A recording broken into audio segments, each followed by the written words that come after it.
ন্যায় পাব লাগে বুলি লিখি পেলাই গৌৰৱ গগৈয়ে তলত লিখে যে 26ত মুখ্যমন্ত্ৰীক শিক্ষা দিব।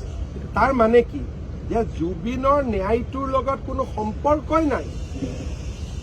আৰু গৌৰৱ গগৈ জুবিনক কি ন্যায় দিব? জুবিনটো অসমীয়া ভাৰতীয় আছিল। গৌৰৱ গগৈ 2টা বাচ্চা এতিয়া ফৰেন কৰি থৈ দিছে।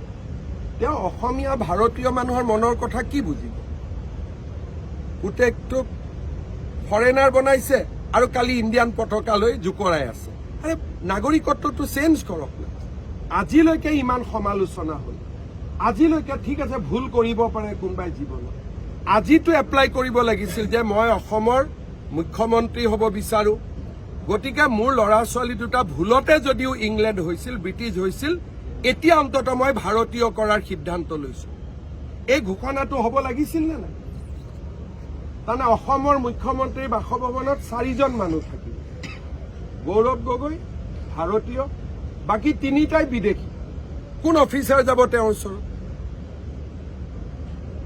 গতিকে আজি 4 মাহ হৈ গ'ল বিতৰ্কটো। নিজৰ ল'ৰা ছোৱালী দুটাক এতিয়া অন্তত ভাৰতীয় কৰি ল'ব লাগে নে নালাগে? যিজন মানুহে ল'ৰা ছোৱালীক বিদেশী কৰিছে, সি হিমন্ত বিশ্ব শৰ্মাক বা কাকোৱে সমালোচনা কৰাৰ কোনো অধিকাৰ নাই।